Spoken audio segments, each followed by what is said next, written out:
Ya, Assalamualaikum warahmatullahi wabarakatuh. So hari ni hari Khamis 4 hari bulan, kita ada inspection Subaru Forester. Ni dekat jalan mana ni Batu 9 lah, Batu 9. Okey, ni kereta dia, kita baru sampai. Okey, kita nak check lah. Alright, nanti saya akan update apa benda yang menarik. Kalau ada masalah lah, kalau tak ada masalah boring kan. So kita akan update yang masalah baru cun. Okay, stay tune.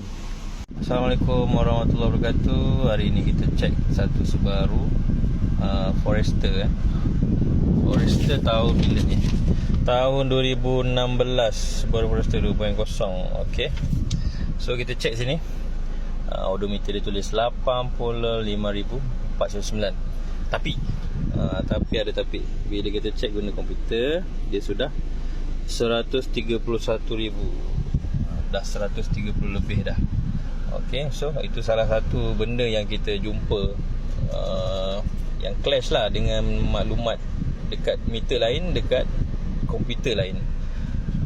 So korang yang berminat untuk dapatkan inspection daripada saya, boleh Roger. Okay, 012 606 3426.